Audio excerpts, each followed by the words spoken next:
बिस्मिल्लाहिर्रहमानिर्रहीम, अस्सलाम वालेकुम। हेल्थ टॉक में मैं हूं आपके साथ, आपकी मेज़बान फलक कादिर। आपको प्रोग्राम में वेलकम करते हैं नाज़रीन।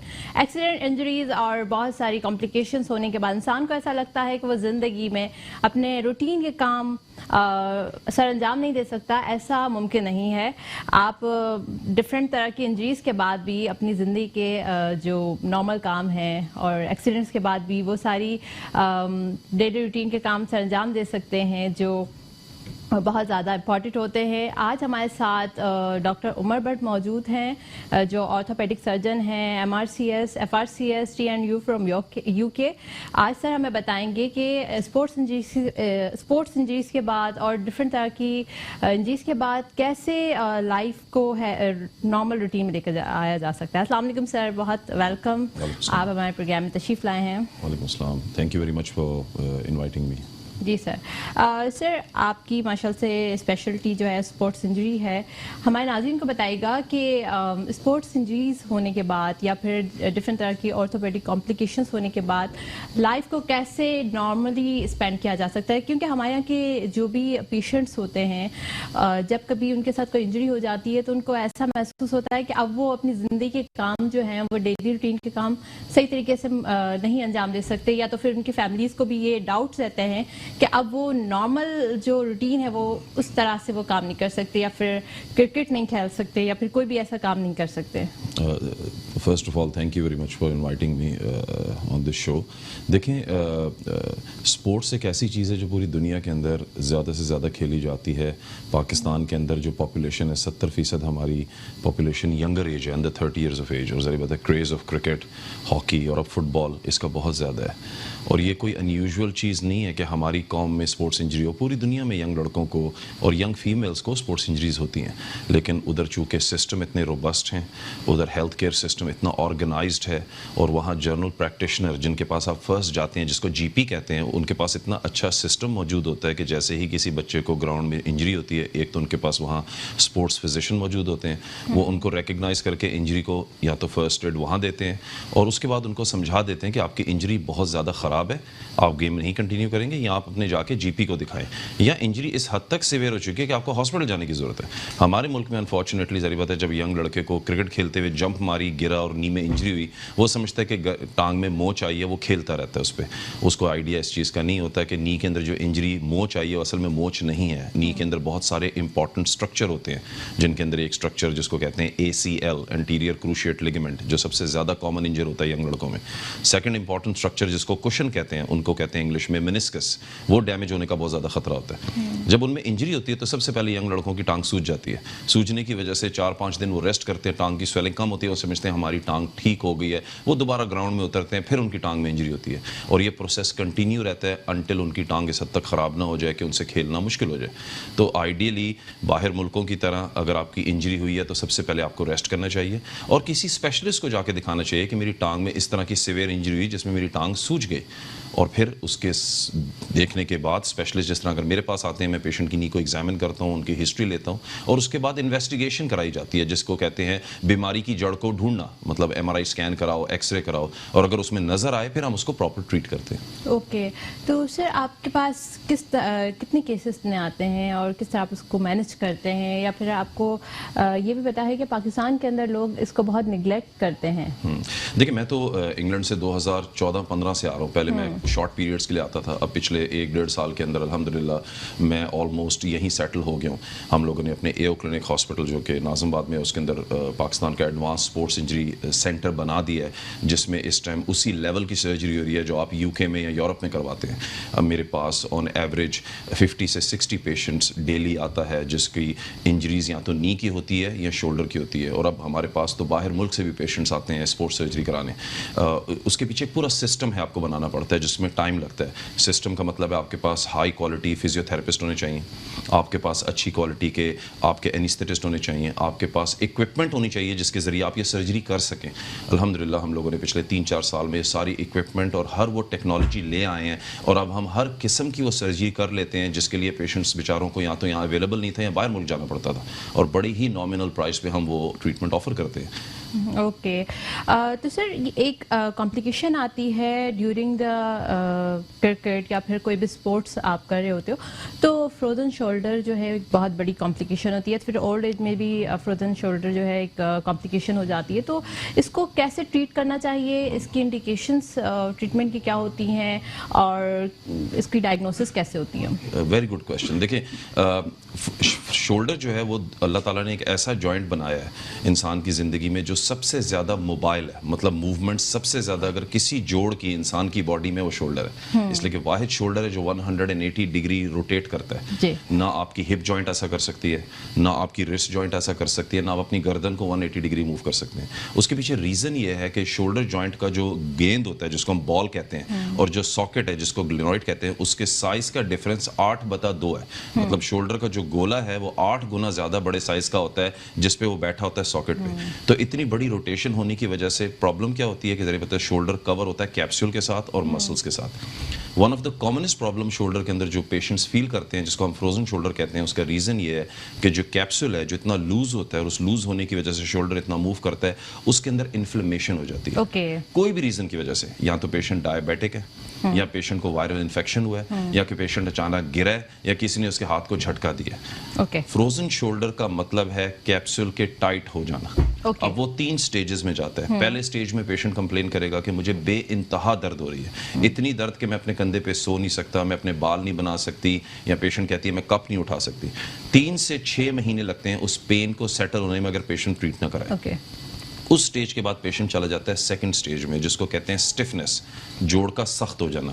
पेशेंट कहता है सर डॉक्टर साहब मेरी दर्द में तो आराम आ गया दवाइयाँ खाने की वजह से, लेकिन मेरी शोल्डर मूवमेंट रिस्ट्रिक्ट हो गई है। और सबसे कॉमनेस्ट शोल्डर रिस्ट्रिक्शन जो मूवमेंट होती है वो एक्सटर्नल रोटेशन है। मतलब शोल्डर में पेशेंट कहता है सर मैं यहाँ से बाहर हाथ नहीं ले जा पा रहा। ये सबसे कॉमन डायग्नोसिस है। उसको भी लगते हैं 6 से 8 महीने सेटल होने में। और आखिरी फेज है रेजोल्यूशन ऑफ स्टिफनेस, मतलब स्टिफनेस खत्म होने लग जाती है और आहिस्ता आहिस्ता शोल्डर की मूवमेंट रिगेन होने लग जाती है। ये मैं उसकी बात कर रहा हूँ अगर आप कोई ट्रीटमेंट ना कराएं और नेचर को खुद होने दें हील नेचुरली तौर पे।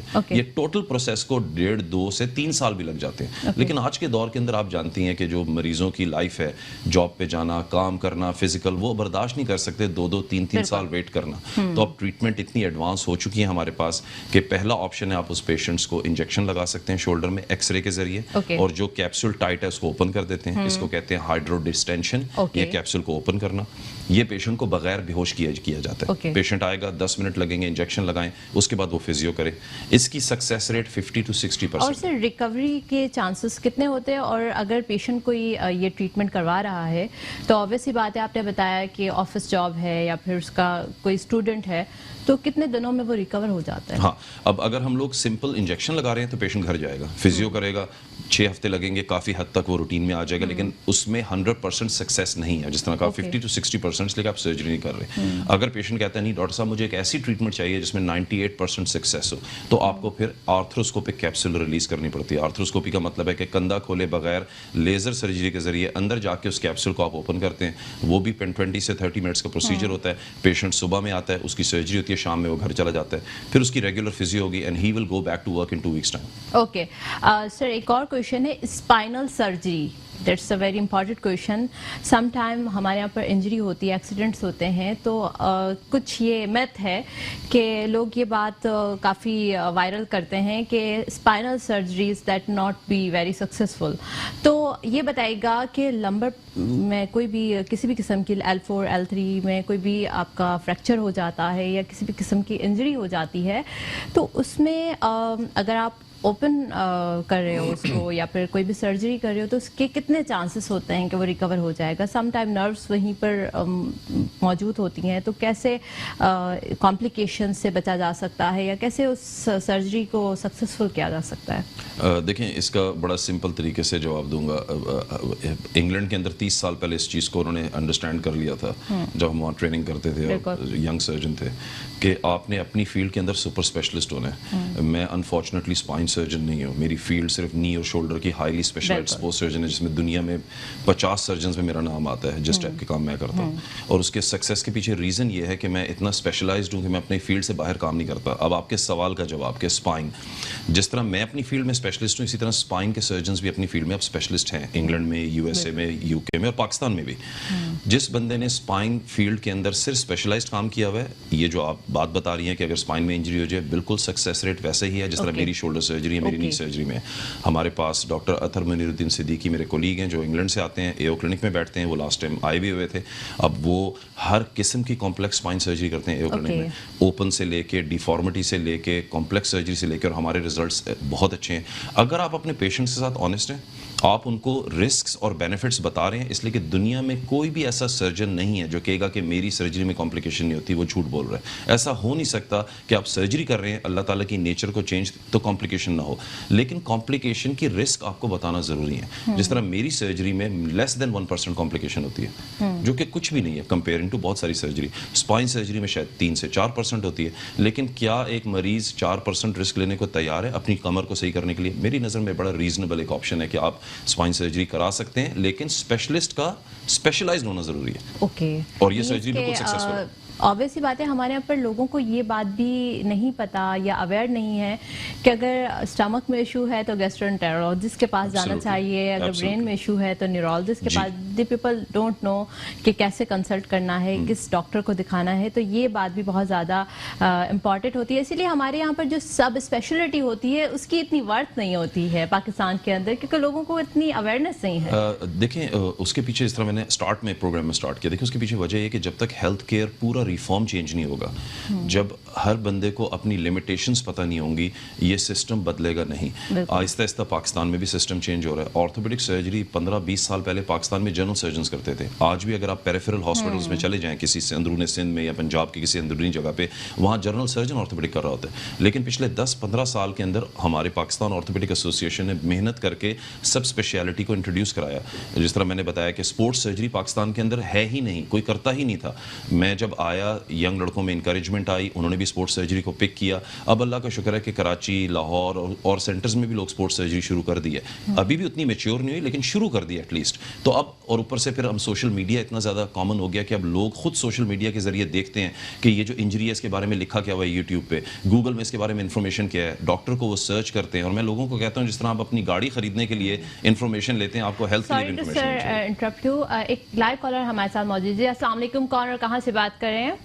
जी वालेकुम अस्सलाम, कराची से बात कर रहा हूँ, अहमद नाम है मेरा। जी अहमद, बताइएगा क्या सवाल करना चाहते हैं?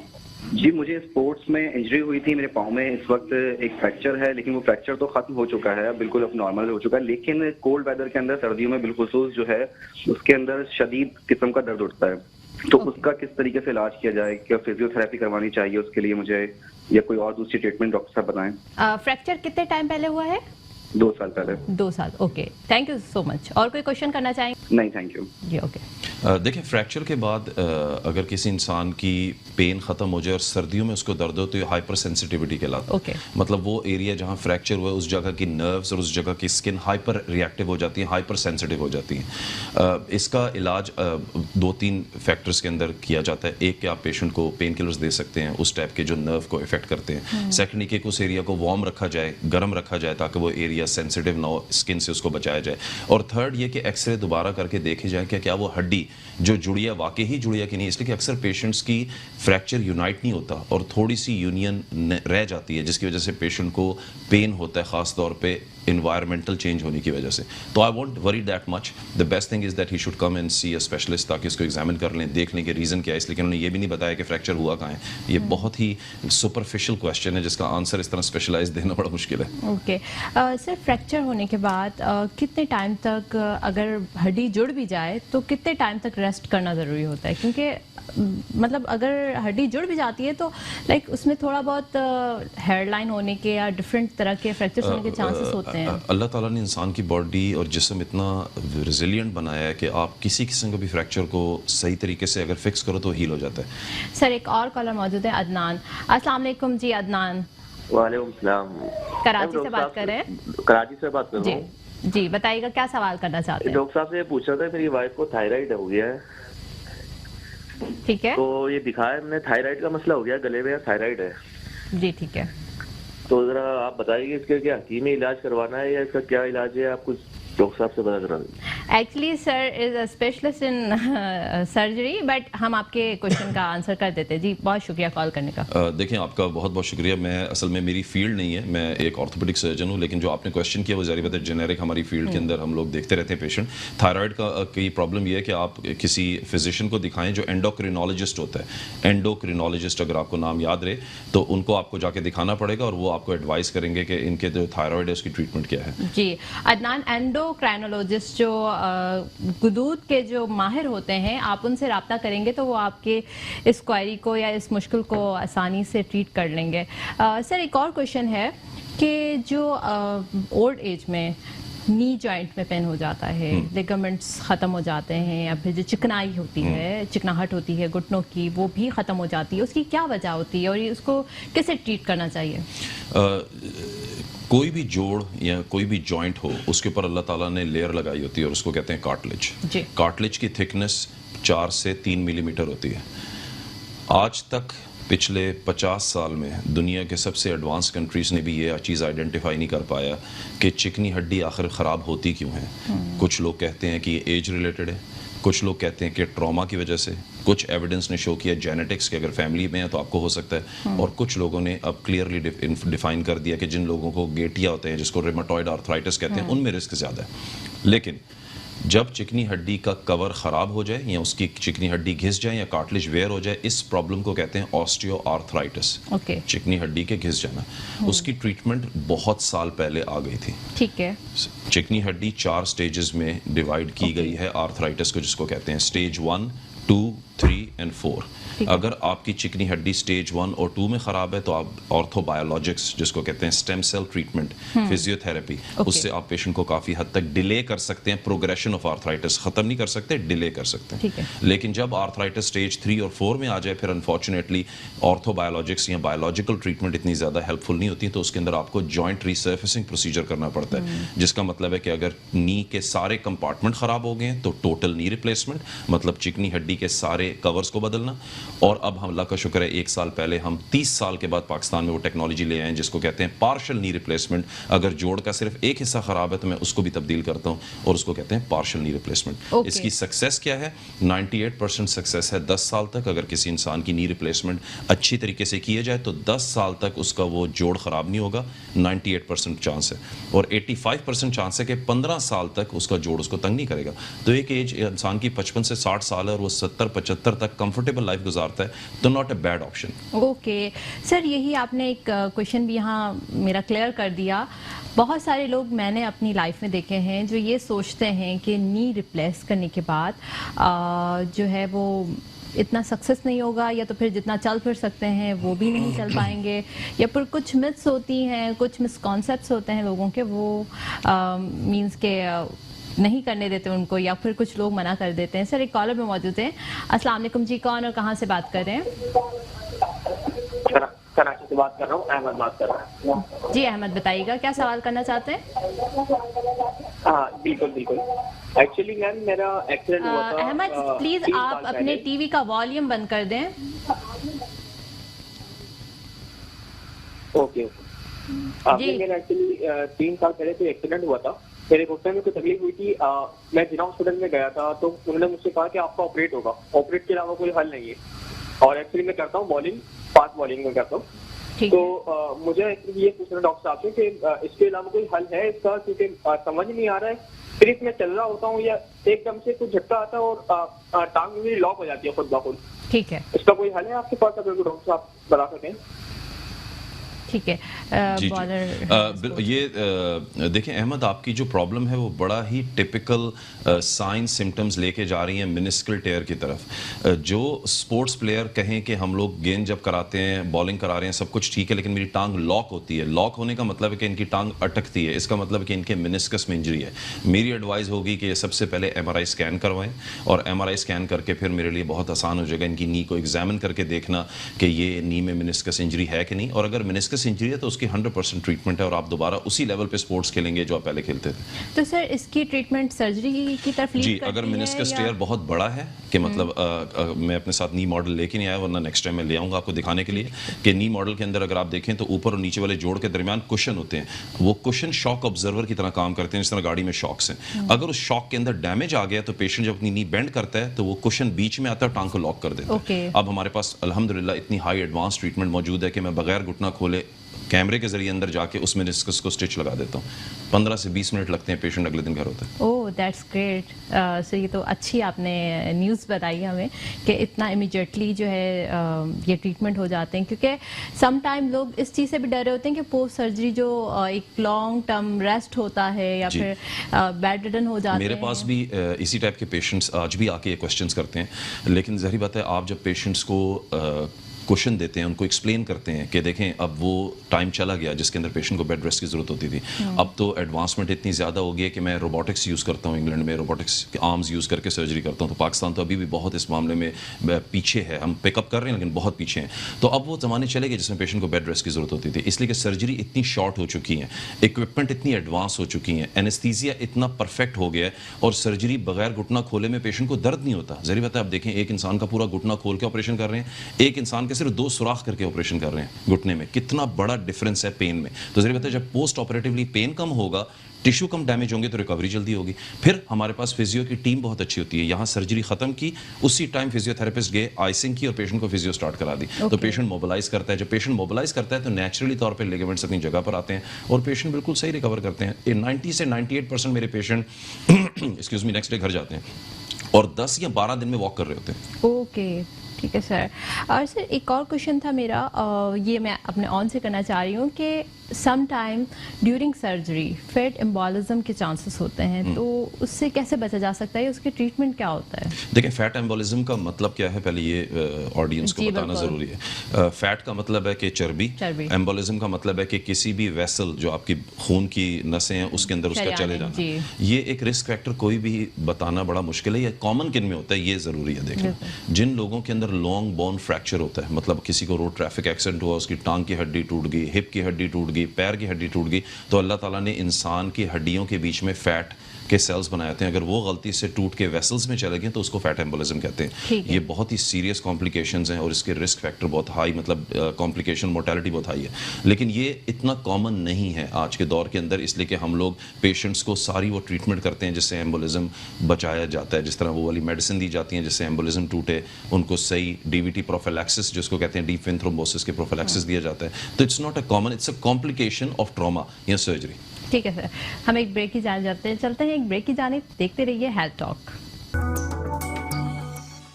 Welcome back in the programme. सर हमें बताए थे स्पोर्ट्स इंजरी की क्या ट्रीटमेंट है, कैसे स्पोर्ट इंजरी को जो है वो कंट्रोल किया जा सकता है। जी सर बताइएगा कि ACL एक क्वेश्चन था मेरे माइंड में, पाकिस्तान में इसकी क्या जो है वो टेक्निक्स यूज हो रही हैं आजकल और ये कितना प्रोग्रेस हो रहा है? हाँ, ACL का मतलब जिस तरह हमने जिक्र किया था, anterior cruciate ligament, knee joint के अंदर one of the most common ligament जो इंजर होता है किसी भी स्पोर्ट्स प्लेयर का, यहाँ पूरी दुनिया में उसको कहते हैं ACL।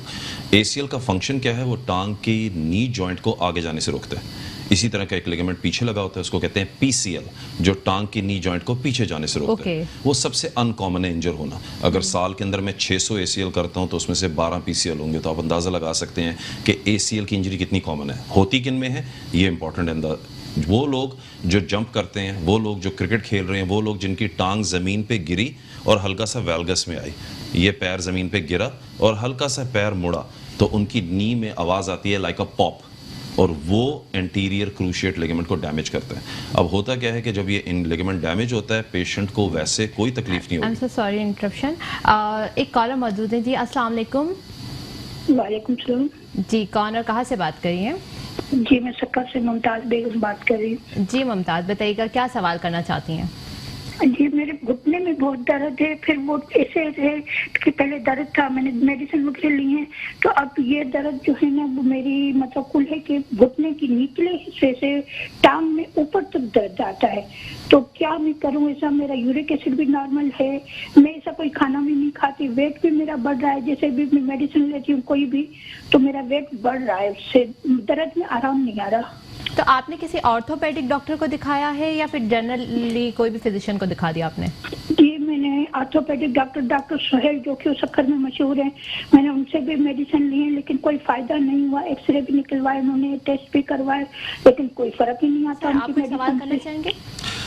बीबी देखिए, आपकी एज कितनी है?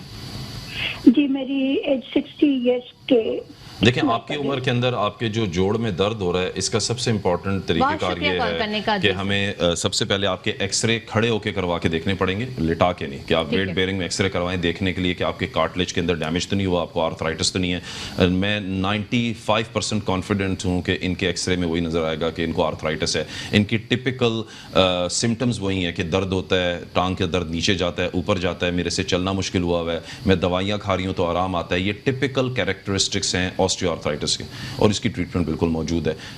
इनको नंबर दिया जा सकता है, ये आके एक्सरे मुझे अपने दिखा दें तो इंशाल्लाह ताला I will treat her well. She will be absolutely fine. Okay sir, और ऑस्टियोपोरोसिस जो होता है उसकी क्या ट्रीटमेंट होती है? ऑस्टियोपोरोसिस का मतलब होता है कि हड्डी की फाउंडेशन और उसकी जो आर्किटेक्चर है वो वीक हो जाना। जिस तरह बाहर से दरख्त बिल्कुल स्ट्रॉन्ग लग रहा है लेकिन अगर आप उसको जोर से खोलें अंदर और बीच में दीमक लगाओ, इस चीज़ को कहते हैं ऑस्टियोपोरोसिस। इसकी बाकायदा ट्रीटमेंट मौजूद है। उसके लिए एक सबसे पहले टेस्ट कराना पड़ता है जिसको कहते हैं डेक्सा स्कैन। डेक्सा स्कैन के जरिए आप बोन डेंसिटी चेक करते हैं कि उसके अंदर डेंसिटी और उसकी थिकनेस कितनी है बोन की, और अगर वो एक लिमिट से कम है तो फिर आप उसकी ट्रीटमेंट करते हैं मेडिसिन के जरिए। सर इसके साइंस और सिम्टम्स क्या होते हैं? पेशेंट को पेन होगा, वीकनेस होगी, कुछ पेशेंट को चलने में टांग टूट जाएगी, फ्रैक्चर हो जाएगा अगर इतनी वीक बोन है। ये उसके कॉमन सिम्टम्स हैं। सर कुछ लोगों को बैठे बैठे पैरों में जो है वो सुनपन हो जाता है, जैसे कि अगर बैठ गए हैं बहुत देर तक तो उठ नहीं पा रहे, या तो फिर खड़े हुए हैं तो बैठ नहीं पा रहे, तो इसकी क्या वजह होती है? अगेन बैक से रिलेटेड हो सकता है, इन पेशेंट्स को मसल वीकनेस की वजह से हो सकता है, लेकिन ज़्यादातर अगर पैर सुन हो रहे हैं तो दो रीजंस होते हैं। या तो पेशेंट को डायबिटिक न्यूरोपैथी है कि डायबिटीज़ होने की वजह से उनके पेरिफेरल नर्व्स पे इफेक्ट पड़ा है, या उनको स्पाइन के अंदर स्टेनोसिस है, या डिस्क प्रोलैप्स है जिसकी वजह से उनकी नसें दबी हुई हैं जिनकी वजह से पैर में सुन होता है और उनको खड़े और बैठे होने में दर्द होता है। ओके तो सर ऐसे फिर पेशेंट्स जो होते हैं उनको कैसे हम ट्रीट करते हैं? क्या जिस तरह मैंने आपको बताया कि वो स्पेशलिस्ट के पास जाना जरूरी है। स्पाइन के पेशेंट्स का मतलब है ऑर्थोपेडिक इशू, ऑर्थोपेडिक इशू है, लेकिन ऑर्थोपेडिक में जो स्पाइन स्पेशलिस्ट है, ऑर्थोपेडिक की मुख्तलिफ सब स्पेशलिटी हैं जिसके अंदर sports surgery, trauma surgeon, paediatric बच्चों का स्पेशलिस्ट, न्यूरो सर्जन, इस तरह स्पाइन सर्जन। तो स्पाइन सर्जन जो है उसका काम है इन तरह के पेशेंट्स को देखना। ठीक है सर, एक और कॉलर मौजूद है। अस्सलाम वालेकुम, कौन और कहाँ से बात कर रहे हैं? जी वालेकुम सलाम जी, मेरा नाम शारून है और मैं कराची से बात कर रहा हूँ। मुझे डॉक्टर साहब से सवाल ये पूछना था कि मेरी मदर जो है वो 22 ईयर्स से डायबिटीज़ है, नंबर 1 प्लस उनको हाइपरटेंशन भी है, और नंबर 3 उनको मर्ज ये है पिछले 2 साल से कि उनके घुटनों और पट्टों का, जोड़ों का मतलब मसला बना हुआ है। तो हमने न्यूरो सर्जन से भी कंसर्न किया था, तो उन्होंने यही सजेस्ट किया कि आप घर में जो है हल्की फुल्की वो फिजियो करें, कुछ उन्होंने स्टेप्स बताए कि आप वो करें। तो लेकिन फिर वेट भी उनका बहुत ज्यादा है, तो इसमें क्या आप सजेस्ट करेंगे, क्या होना चाहिए इसमें? जी बहुत शुक्रिया कॉल करने का। देखिए वो डायबिटिक भी हैं और उनको हाइपरटेंशन भी है और उनके घुटनों में भी दर्द है। सबसे पहले तो मुझे उनको फिजिकली एग्जामिन करना पड़ेगा देखने के लिए कि उनको घुटनों का दर्द घुटने ख़राब होने की वजह से आ रहे हैं या उनका घुटनों का दर्द पेरिफेरल न्यूरोपैथी की वजह से है, डायबिटीज़ के अंदर मसल्स में भी प्रॉब्लम्स होती हैं उसकी वजह से है। तो मेरी चॉइस होगी सबसे पहले उनके नी को एग्जामिन करना और उनके एक्सरे करवाना। अगर उनकी एज ज़्यादा है और उनका ओवरवेट ज़्यादा है तो उनमें भी हाई रिस्क यही है कि उनकी नी के चिकनी हड्डी ख़राब होगी, जिस तरह मैंने आपको बताया। और इंटरेस्टिंगली आपको एक और इन्फॉर्मेशन देने के लिए कि इंग्लैंड के अंदर 90,000 जॉइंट रिप्लेसमेंट किए जाते हैं, यूएसए में 3 लाख, पाकिस्तान में आज भी 15,000। तो इसका मतलब ये है कि हमारे मुल्क के अंदर बहुत सारे लोग इस प्रॉब्लम से सफ़र करते हैं, लेकिन अनफॉर्चुनेटली उन लोगों को इसके बारे में नॉलेज नहीं होती और वो कैरी ऑन करते रहते हैं इस पेन के साथ। हालांकि अब दुनिया इतनी एडवांस हो चुकी है कि इसकी ट्रीटमेंट मौजूद है जिससे वो बड़ी कंफर्टेबल लाइफ गुजारेंगे मेनी इयर्स तक। जी सर, एक और कॉल मौजूद है। अस्सलाम वालेकुम, कौन और कहाँ से बात कर रहे हैं? जी अस्सलाम वालेकुम जी, आलिया बात कर रही हूँ कराची से। मैंने डॉक्टर से पूछना था ये जो ऑस्टियोआर्थराइटिस में क्या हमें वॉक करनी चाहिए कि नहीं करनी चाहिए, और इसके लिए मतलब हमें क्या एहतियाती तदाबीर करनी चाहिए, और खाने पीने में और चलने फिरने में थोड़ा सा काइंडली गाइड कर दीजिएगा, और क्या विटामिन डी के जो इंजेक्शंस हैं वो लेते रहना चाहिए? जी बहुत शुक्रिया कॉल करने का। देखिए आपका क्वेश्चन तो बड़ा इंटरेस्टिंग है कि आर्थराइटिस में वॉक करना चाहिए कि नहीं। ज़ाहिर बात है mobility will give you life, तो वॉक तो ज़रूरी है, लेकिन ये सब डिपेंड करता है कि आपके नी में आर्थराइटिस किस ग्रेड पे है। जिस तरह मैंने पहले जिक्र किया, अगर आपका ग्रेड 1 और 2 है, मतलब अभी भी चिकनी हड्डी में कार्टिलेज मौजूद है और आप फिजिकल एक्टिविटी में इंटरेस्ट रखती हैं, तो वो वाली फिजिकल एक्टिविटी जो कार्टिलेज को और ख़राब ना करे वो करनी चाहिए। जिस तरह साइकिलिंग कर सकती हैं, स्विमिंग पूल में वॉक कर सकती हैं, सीढ़ियाँ कम चढ़ें, स्ट्रेट लाइन में चलें, अनइवन सरफेस पे ज़्यादा ना चलें ताकि कार्टिलेज पे डैमेज ना हो। अब आपने सेकंड क्वेश्चन किया कि क्या विटामिन डी की ट्रीटमेंट रेगुलर लेनी चाहिए। बिल्कुल नहीं, आपको सबसे पहले अपने विटामिन डी के टेस्ट कराने चाहिए। अगर आपको विटामिन डी की डेफिशिएंसी है तो आप ट्रीटमेंट लेंगे, अगर डेफिशिएंसी नहीं है तो आप नहीं ट्रीटमेंट लेंगे, इसलिए कि आप ओवरडोज कर रही हैं अपने आप को विटामिन डी से। और जहाँ तक ताल्लुक है कि आप अपने आप को आर्थराइटिस से प्रिवेंट कैसे कर सकते हैं, आपको हेल्दी डाइट खानी चाहिए, वेट अपना ना बढ़ाएं, एक्सरसाइज रेगुलर रखें, जो मेल्स हैं उनको स्मोकिंग नहीं करनी चाहिए। बस ये कुछ फैक्टर्स हैं, अगर अपने आप को हेल्दी रखेंगे तो आपका अब रीसेंट एविडेंस आया कि जो लोग फिजिकल एक्टिविटी और एक्सरसाइज करते हैं उनमें रिस्क ऑफ आर्थराइटिस कम होता है। ठीक है सर, एक और कॉलर मौजूद है। अस्सलाम वालेकुम, कॉलर कहाँ से बात कर रहे हैं? वालेकुम सलाम, मैं ये सब्जी मंडी से ये बात कर रही हूँ, ये स्टेडियम के पीछे से। मेरा नाम बदरुन्निसा है जी, और मेरी 65 साल की उम्र है, लेकिन 6 साल से मेरे फ्लोर शोल्डर है।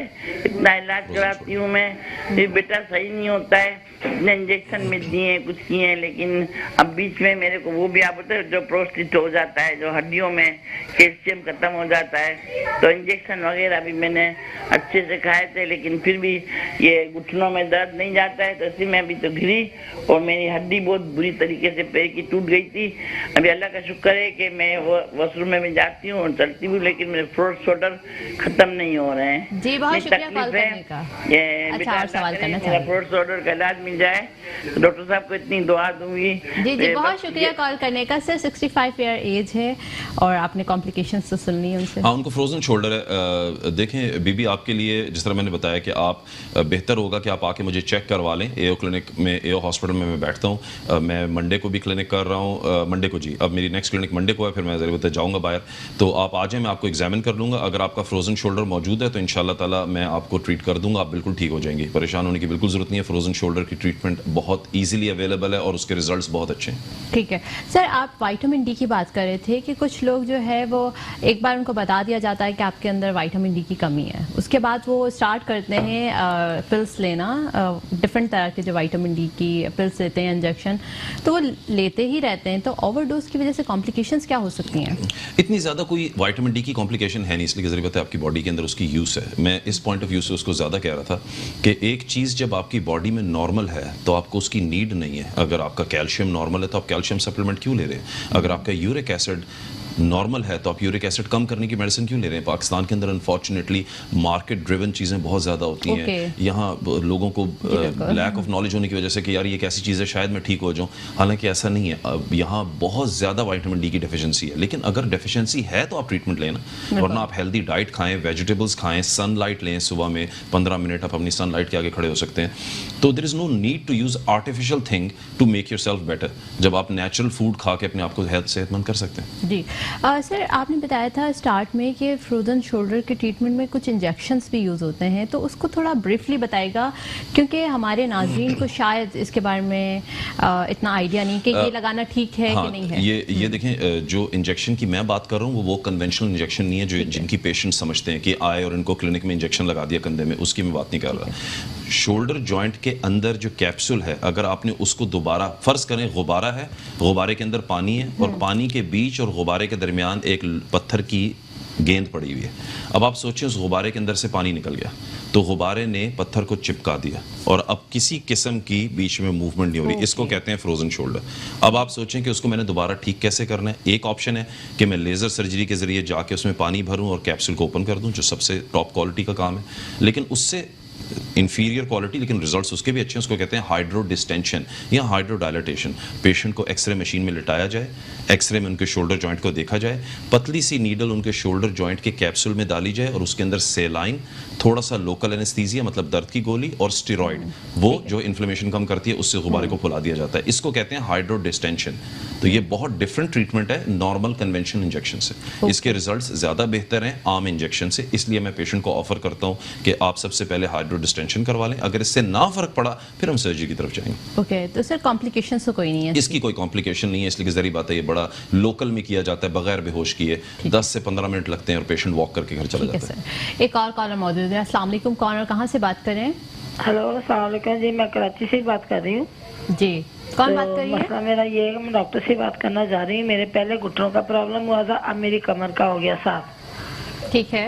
तो मैं तो बिल्कुल पैरालाइज हो गई थी। मैंने तो कोई कराची का ना न्यूरो सर्जन छोड़ा है, ना सर्जन छोड़ा है, ना आतो रेमेटोलॉजिस्ट छोड़े हैं। अब मेरे इलाका नशा में अहमद रियाज बैठते हैं, उन्होंने मेरे इंजेक्शन लगाए थे 3 लाख के।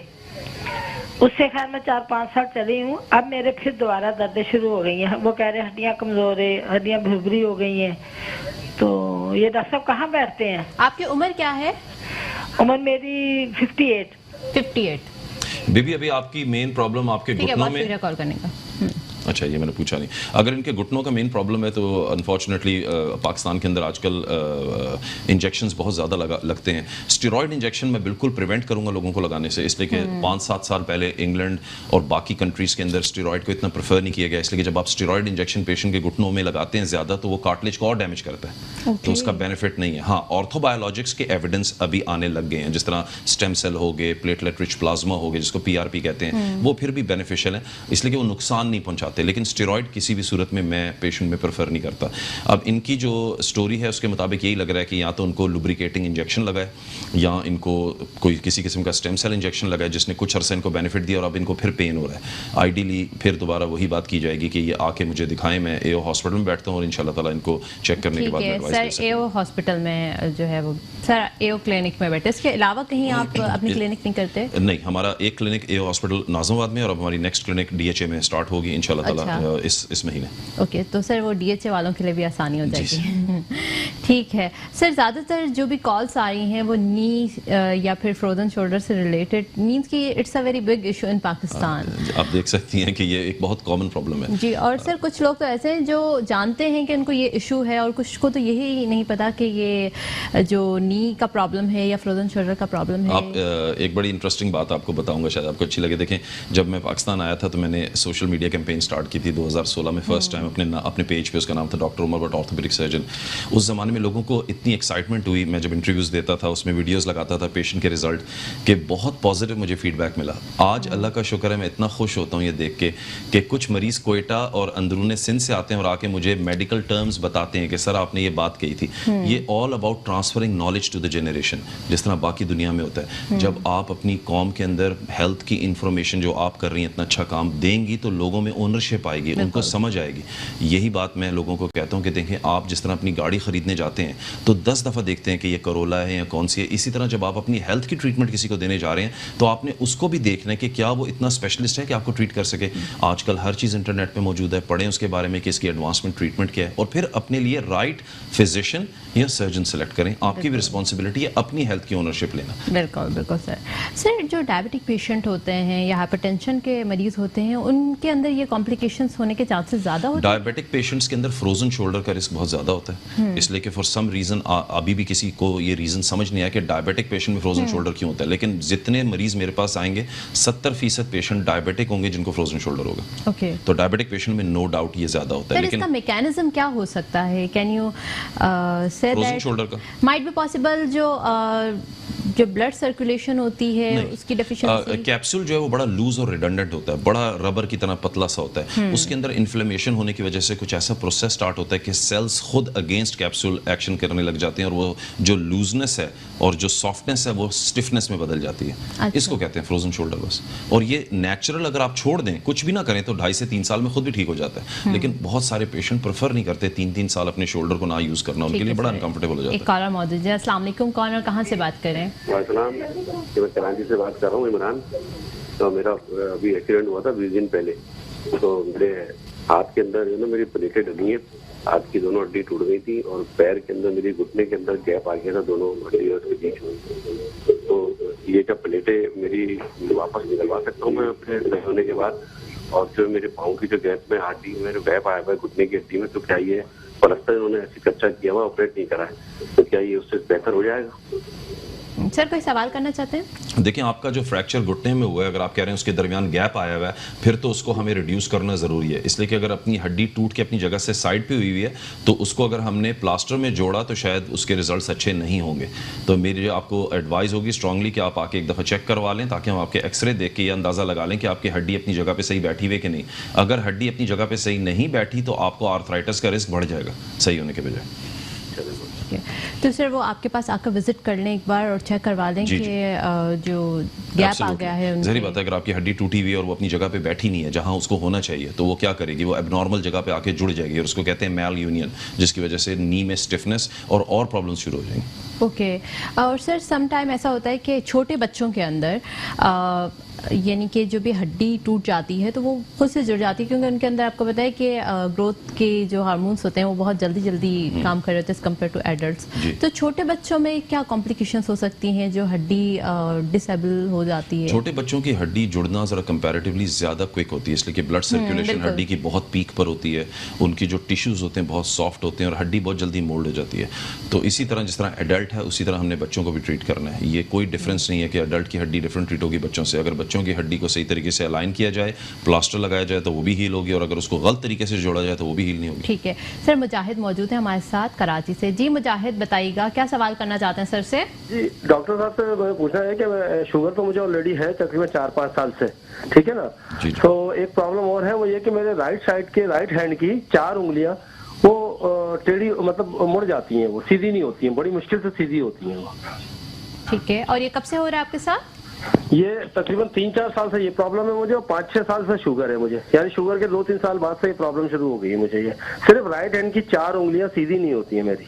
अच्छा ठीक है, थैंक यू, बहुत शुक्रिया। ये इसको कहते हैं ट्रिगर फिंगर। ये एक कॉमन प्रॉब्लम है डायबिटिक पेशेंट्स के अंदर। ट्रिगर फिंगर का मतलब है कि अल्लाह ताला ने आपके हाथ के अंदर वाले हिस्से जिसको फ्लेक्सर कहते हैं और बाहर वाले हिस्से जिसको एक्सटेंसर कहते हैं, जो फ्लेक्सर कंपार्टमेंट है उसके अंदर जो आपके टेंडन्स जा रहे हैं, जो आपके हाथ को बेंड कर रहे हैं और सीधा कर रहे हैं, बेंड कर रहे हैं और सीधा कर रहे हैं, उसके अंदर रस्सियाँ डाली हुई हैं, इनको जिसको हम टेंडन्स कहते हैं।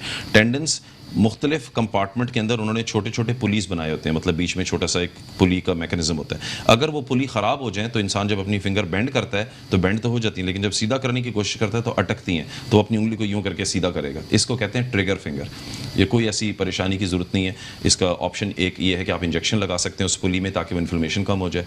फिजियोथेरेपी कर सकते हैं, सॉफ्ट बॉल ख़रीदें और हाथ से सॉफ्ट बॉल को यूज़ करें, और अगर उससे भी फ़र्क ना पड़े तो आप लोकल एनेस्थीसिया में बगैर बेहोश किए छोटा सा इंसिजन लगा के उस पुली को ओपन कर देते हैं, उसको कहते हैं trigger finger release. So common problem है। ट्रीट ना करें तो कोई और कॉम्प्लिकेशन? हाँ, अगर इसको ट्रीट ना किया जाए और स्टेज 3 में चला जाए तो परमानेंटली आपकी उंगली बंद हो जाएगी और खुलेगी नहीं। ओके सर, सम टाइम कुछ लोगों के अंदर ये प्रॉब्लम होता है कि उनकी जो कैल्कुलस बोन होती है वो थोड़ी सी बढ़ जाती है, उसके लिए स्टेरॉइड के इंजेक्शंस लगाते हैं, तो ये क्या ठीक है?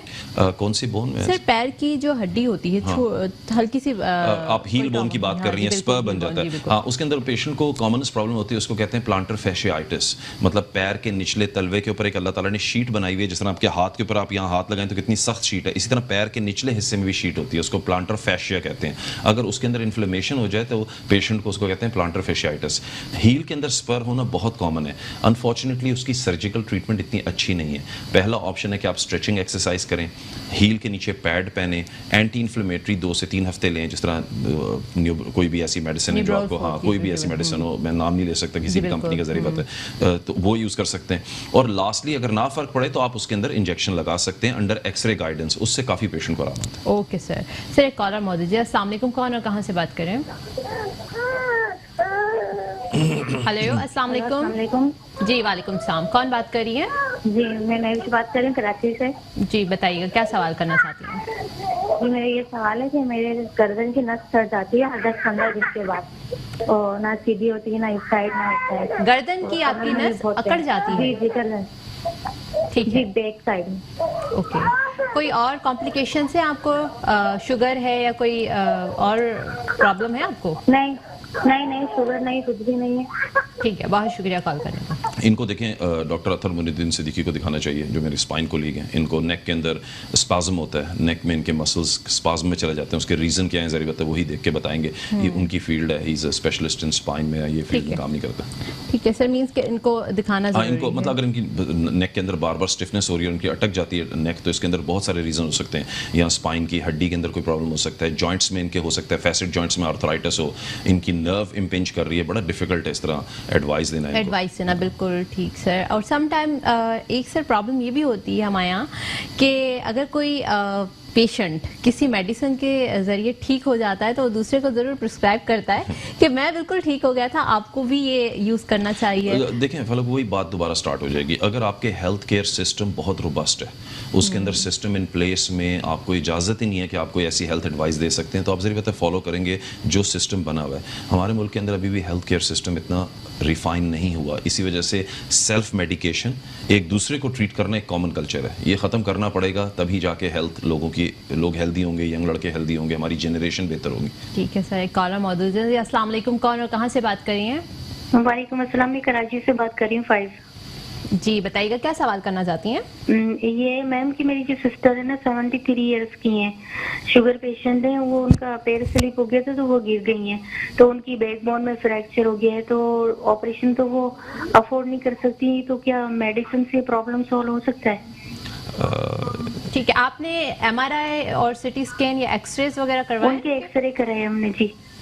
अच्छा ठीक है, आप एक काम करें बीबी, आप उनको जी आप उनके एक्सरे लेके आप उनको एओ हॉस्पिटल लेकर आ जाएं। इंशाल्लाह ताला हम उनका इलाज भी करेंगे और आप लोगों को बहुत ही नॉमिनल प्राइस में डिस्काउंट में करके देंगे। अगर आप अफोर्ड नहीं कर सकते, हमारे पास ऑप्शंस मौजूद हैं, तो आप बिल्कुल परेशान ना हो, आप आ जाएं। हम आपको डॉक्टर अतर सिद्दीकी को आपको चेक करवा देंगे। जी बहुत शुक्रिया कॉल करने का। ठीक है सर, तो फिर आप उनको चेक कर लेंगे। और सर अगर स्पाइन की सम टाइम कुछ बोन्स ऐसी होती हैं L3 L4 या कोई भी ऐसी फ्रैक्चर हो जाता है, तो उसमें सम टाइम सजेशन यही दिया जाता है कि बेड रेस्ट होगा तो वो जुड़ जाएगी, तो क्या ये ठीक है? डिपेंड करता है कि फ्रैक्चर कितना बड़ा है। अगर छोटा फ्रैक्चर है तो बिल्कुल आप सही कह रही हैं कि आप उसको कंजर्वेटिवली मैनेज करते हैं, लेकिन अगर फ्रैक्चर इतना बड़ा है कि वो नर्व जो कि आपकी रग होती है उसको दबा रही है, फिर आपको ज़रूरी बात है सर्जरी करके उसको प्रिवेंट करना है। वरना अगर आपकी स्पाइनल कॉर्ड दब गई तो ज़रूरी बात है आपको पैरालिसिस होने का रिस्क होता है। तो ये बहुत इंपॉर्टेंट फैक्टर है कि आप उसको एग्जामिन करके, एक्सरे देख के, पेशेंट को क्लिनिकल एग्जामिन देखने के बाद डिसाइड करते हैं कि क्या स्पाइन को फिक्स करना ज़रूरी है या उसको कंजर्वेटिवली मैनेज करना ज़रूरी है। ओके ठीक है सर। और सर कुछ कार्डिक पेशेंट होते हैं, उनकी सर्जरीज जो हैं वो काफ़ी कॉम्प्लिकेटेड हो जाती हैं, अगर ऑर्थोपेडिक सर्जरीज देखी जाएँ तो उसके लिए फिर क्या करना चाहिए? Cardiac surgeries, no sir, cardiac patients, हमारे पास जरिए पता है एनेस्थीसियोलॉजिस्ट होते हैं, हमारे पास कार्डियोलॉजिस्ट होते हैं जो पेशेंट को एग्जामिन करते हैं। हम उनकी रिस्क असेसमेंट की जाती है, देखा जाता है कि क्या ये पेशेंट सूटेबल है सर्जरी के लिए, नहीं। और हम पेशेंट के साथ जरिए पता है फिर ऑनेस्ट होते हैं कि देखें आपका ये ऑपरेशन करना आपकी ज़िंदगी बचाने के लिए ज़रूरी है, लेकिन एट द सेम टाइम आपको कार्डिक इश्यूज़ हैं, या तो हम आपका ऑपरेशन नहीं करेंगे, उसकी वजह है कि रिस्क इतना ज़्यादा है कि ड्यूरिंग सर्जरी आपको हार्ट अटैक होने का खतरा है, या आपका रिस्क है लेकिन हम ये रिस्क लेने को तैयार है। तो सर एक कॉलर मौजूद है। अस्सलाम वालेकुम, कौन और कहाँ से बात करें? कराची से एबी एरिया से। जी बताइएगा, क्या सवाल करना चाहते हैं? वो मेरी उम्र 60 साल है, मेरी उंगलियां सुन हो रही हैं, बहुत इलाज कराया, आराम ही नहीं आ रहा। तो नाखून के नीचे जो उंगली है ना वो हर वक्त सुन लेती है, दोनों हाथों की। अच्छा ठीक है, बहुत शुक्रिया। ये इनका स्पाइन से रिलेटेड इनका इशू है। इनकी नेक के अंदर अगर आपकी स्पाइनल कॉर्ड की कोई नर्व दबी हो तो आपकी उंगलियां सुन होती हैं। मेरी रिकमेंडेशन होगी कि आके हमें एओ क्लिनिक में चेक करवा लें, तो डॉक्टर अतर सिद्दीकी इनको देख लेंगे इंशाल्लाह ताला। इनको भी स्पाइन का इशू है। ठीक है सर, दोनों हाथों पैरों की उंगलियां जब सुन हो रही हों तो मींस के स्पाइन का इशू होता है? हाँ ज़रूर पता है, आपकी जो नर्व्स हैं वो स्पाइनल कॉर्ड से आ रही होती हैं। अगर आपके हाथ सुन हो रहे हैं, आपके पैर सुन हो रहे हैं और आपसे चलने में मुश्किल हो रही है, आप गिलास नहीं उठा पा रहे, गिलास आपके हाथ से गिर रहा है, तो इसका मतलब है कि आपके स्पाइनल कॉर्ड की जो फंक्शन है वो कॉम्प्रोमाइज़ हो रहा है। तो इसलिए उसका MRI स्कैन करवाना और स्पाइनल सर्जन को दिखाना ज़रूरी है। सर इसके स्टेजेस होते हैं कुछ? Again you ask me a difficult question outside my field. Okay. ठीक है सर, क्योंकि हमारी डेली रूटीन में काफ़ी ऐसे पेशेंट होते हैं जो हमें बताते हैं कि हम कोई चीज़ पकड़ते हैं तो वो बस ऐसी तरह हाथ रह जाता है, फिर बैक नहीं हो पाते। हम नेक्स्ट टाइम अपने साथ डॉक्टर अतर सिद्दीकी को भी ले आएंगे ताकि आप उनसे ज़्यादा क्वेश्चंस करें। हमारे साथ कॉलर मौजूद है। अस्सलाम वालेकुम, कौन और कहाँ से बात करें? हेलो, अस्सलाम वालेकुम। हेलो जी अस्सलाम वालेकुम, कौन और कहाँ से बात जी, कर रही मैं मिसेस जमील बोल रही हूँ जी, बताइएगा। कराची से बात कर रही हूँ। मेरे शोहर के ना वो हार्ट पेशेंट तो है, उनकी एंजियोग्राफी हुई हुई है लेकिन बाईपास वगैरह नहीं है, और है ना वो उनके ना वो कंधा जो है ना उठता, हाथ उठता नहीं है बिल्कुल भी। ठीक है, कब से हो रही है? उनको तकरीबन 2 साल हो गए। मैंने इलाज भी करवाया था लेकिन वो उनको कोई फायदा नहीं हुआ। शुगर पेशेंट भी है वो। जी, बहुत शुक्रिया कॉल करने। तो इनके टिपिकल फीचर्स फ्रोजन शोल्डर की तरफ जा रहे हैं। कार्डिक पेशेंट हैं, डायबिटिक हैं, हाथ उठ नहीं रहा, ये टिपिकल फ्रोजन शोल्डर है। इनमें बहुत कॉमन होता है, इनको चाहिए फिजियोथेरेपी करवाना। अल्ट्रासाउंड स्कैन करा के देखा जा सकता है कि कहीं टेंडन डैमेज तो नहीं है, और ये अगर हॉस्पिटल में मुझे आके चेक करा लेंगे तो मैं इनको एग्जामिन करके एडवाइस दे दूंगा कि फ्रोजन शोल्डर की ट्रीटमेंट किस तरह की जाती है।